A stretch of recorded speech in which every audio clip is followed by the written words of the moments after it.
Hello दोस्तों, तो आज से हम लोग स्टडी करने वाले हैं क्लास 11th मैथमेटिक्स भारती भवन आर एस अग्रवाल के सारे क्वेश्चंस को।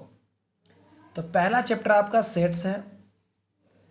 सेट आपके क्लास 11th का टॉपिक है, ठीक है बच्चों।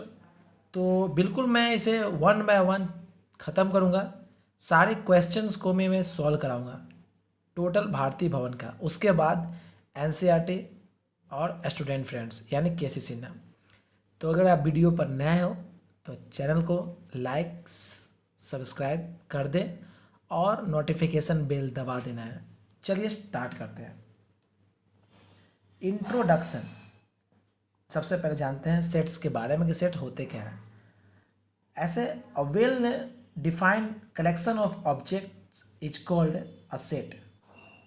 मतलब सिंपली जितने भी ऑब्जेक्ट्स के जो कलेक्शन होते हैं, चाहे वो लिविंग थिंग्स हो चाहे नॉन लिविंग थिंग्स हो, दोनों अगर उनका कलेक्शन आपके पास मौजूद है तो उसे क्या बोलेंगे हम लोग?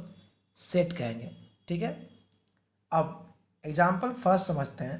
The collection of all vowels in the English alphabet contains 5 elements. आप जानते हो कि 5 वॉवेल होते हैं, AEIOU। तो ये जो है इसका हम कलेक्शन कर सकते हैं, यानी ये सेट की गिनती में होगा। The collection of all odd numbers less than 10 contains the number. जो 10 से कम हो तो वो भी ओड नंबर, तो 1 3 5 7 9 that's is set. Collection of beautiful girls in our class. अब ये बताओ कि हमारे क्लास के सुंदर लड़कियों का कलेक्शन, ये पॉसिबिलिटी है क्योंकि ब्यूटीफुल तो हमारा सोच है, हमारे अकॉर्डिंग बात हो रहा है ना। तो हमारे अकॉर्डिंग कोई सुंदर है कोई नहीं है, उसी में उसी क्लास के लड़के के अपेक्षा या किसी और के अपेक्षा वो लड़की सुंदर है या नहीं है, यानी हम यह सही नहीं कह सकते हैं कि कोई सुंदर है या नहीं है, यानी इसका कलेक्शन नहीं हो सकता है। The collection of all river in India. Bharat में सभी नदियों का संग्रह यानी कलेक्शन हो पाएगा कि नहीं हो पाएगा? ऑफ कोर्स हो पाएगा, है ना। यानी कि ये सेट होगा। अगर हम बोल दें the collection of poet, poet बोल दें, है ना, द कलेक्शन ऑफ पोएट, तो क्या पोएट का कलेक्शन सिर्फ ऐसे बोल the collection of talented poet in India. तो आज तक ऐसा मान्यता नहीं हुआ कि किसी पोएट को हम बोल दे टैलेंटेड है, किसी को बोल दे नहीं है टैलेंटेड। पोएट का मतलब पोएट होता है ना, इसलिए ये भी क्या होगा? गलत होगा। लेकिन बोल दे the collection of poet in India तो हो सकता है, लेकिन the collection of talented poet in India तो क्रॉस हो जाएगा, ठीक है। चलिए अब बात करते हैं कुछ इंपॉर्टेंट नोट्स के बारे में। जैसे set always written in form of capital letters, है ना। जब भी सेट लिखा जाएगा तो कैपिटल लेटर में लिखा जाएगा। याद देखिए, ए कैपिटल लेटर में है, बी कैपिटल लेटर में है, ठीक है ना, समझ रहे हैं ना। चलिए, the objects in a set are called its member और एलिमेंट्स और पॉइंट। जो सेट आप लिखते हैं, जैसे A equal to ABCD, B equal to EFGH, तो इसे हम ABCD को हम मेंबर ऑफ क्या बोलते हैं? सेट ए बोलते हैं। यानी ABCD जो है क्या है? एलिमेंट है किसका? सेट ए का। उसी प्रकार EFGH जो है ये भी क्या है? एलिमेंट है सेट किसका? बी का। यानी कि ये जो है अंदर ब्रैकेट के अंदर जो होता है ना, इसे ब्रैकेट में रखते हैं, तो जो ब्रैकेट के अंदर होता है वो उसे बोलते हैं हम लोग एलिमेंट बोलते हैं, मेंबर बोलते हैं। क्या बोलते हैं? मेंबर। मेंबर समझते हैं ना आप लोग। यानी कि ए जो है मेंबर है ए का, बी जो है मेंबर है ए का, सी है जो मेंबर है ए का, डी है जो मेंबर है ए का। इसी को एलिमेंट भी बोलते हैं। एलिमेंट ए, बी एलिमेंट ए, सी एलिमेंट ए, डी एलिमेंट ए। आगे इसके बारे में ज़रा गहराई से अध्ययन करते हैं। चलिए अब बात करते हैं नेक्स्ट। यहाँ तक क्लियर है बच्चों? चलिए अब जो है आपका सेकंड देखिए, represents of set and it's elements. कैसे रिप्रेजेंट करते हैं? जैसे मान लो एग्जांपल दिया हुआ कि ए बराबर the collection of all natural number, ठीक है, सारे प्राकृतिक संख्याओं का संग्रह। तो ए इक्वल टू लिख सकते हैं इस तरह से 1 2 3 5 6 7 dot dot dot dot dot infinite तक। यानी इसी को लिखने का टर्म हो जाए ए इक्वल टू एक्स x जो है नेचुरल नंबर का एलिमेंट है, ठीक है, या x is a natural number. यानी इस तरह से आप क्या कर सकते हैं, आप रिप्रेजेंट करते हैं किसी भी एलिमेंट को। चलिए कुछ इंपॉर्टेंट टर्म्स देख लीजिए। n का मतलब क्या होता है जान लीजिए, मतलब ये जानिएगा तो बनाने में आपको काफ़ी मदद मिलेगी, ठीक है। मान लो आपको दे दिया कि राइट द नेचुरल नंबर और दे दिया ब्रैकेट में n, आपको नेचुरल नंबर n का मतलब पता नहीं होगा तो आप सॉल्व कैसे कर पाओगे ना, इसलिए कुछ कुछ पॉइंट जाना बहुत जरूरी है। तो n इक्वल टू कितना हो गया, सेट ऑफ नेचुरल नंबर हो गया। z या i का मतलब क्या हो गया, set of integers. q equal to set of rational number. r equal to set of real number. r by Q equal to set of irrational number अपरिमेय संख्या। z और i का equal to set of positive integers और q equal to set of positive real number. Okay अच्छा, अब देखिए जानते हैं जरा मीनिंग ऑफ सिंबल। देखिए इसको बोलते हैं एलिमेंट और नॉट एलिमेंट, इसका मतलब, ठीक है ना। तो any element that is member of any set it is set to by the indication of eps, इसको बोलते हैं एलिमेंट, ठीक है। फिजिक्स में इसे बोलते हैं एप्सिलॉन बोलते हैं, है ना। यहाँ बोलते हैं ऐसे एलिमेंट। जैसे एग्जांपल देखिए a बराबर 1 2 3 4, तो 2 एलिमेंट है किसका, a का। उसी प्रकार 5, इसमें 5 है, इस a के सेट में 5 नहीं ना है, इसलिए 5 एलिमेंट नहीं है किसका, a का। समझ रहे इतना।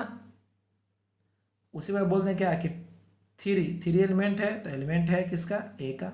बोलते हैं 7 एलिमेंट नहीं है किसका, a का। तो एलिमेंट है और एलिमेंट नहीं है, इसको हम इस तरह से इंडिकेट करते हैं, ठीक है बच्चों। चलिए अब आगे बढ़ते हैं।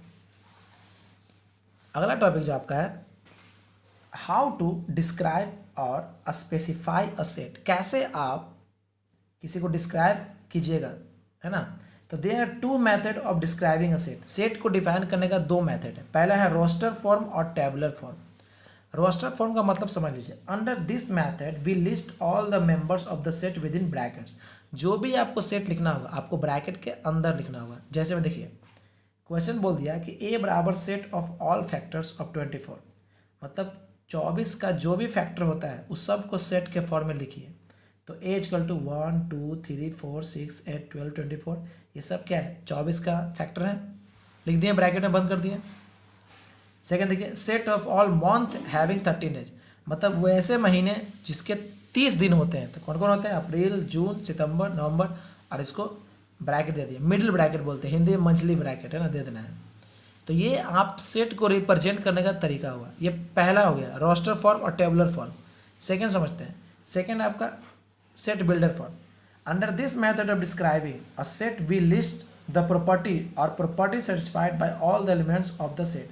मतलब आपको यहाँ लिखने का तरीका कुछ अपने अकॉर्डिंग होगा, मतलब स्टेटमेंट में लिखना होगा आपको। स्टेटमेंट में देखिए जैसे यहाँ दिख रहा है आपको, समझिए एग्जाम्पल के तौर पर।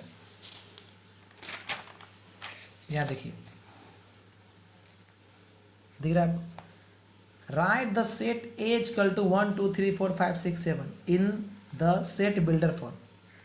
एज वी नो ए बराबर set of all natural number but it is less than 8, है ना। मतलब देखिए 1 2 3 4 5 6 7 आपके अकॉर्डिंग ये क्या लग रहा है, हमारे अकॉर्डिंग लग रहा है कि यह नेचुरल नंबर का ही सेट है और यह 8 से क्या है, छोटा है ना, 7 तक।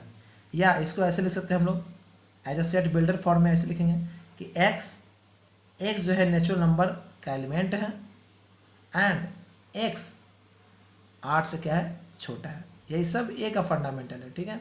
चलिए write the set E equal to देखिए दिया हुआ है 3 6 9 12 15 18।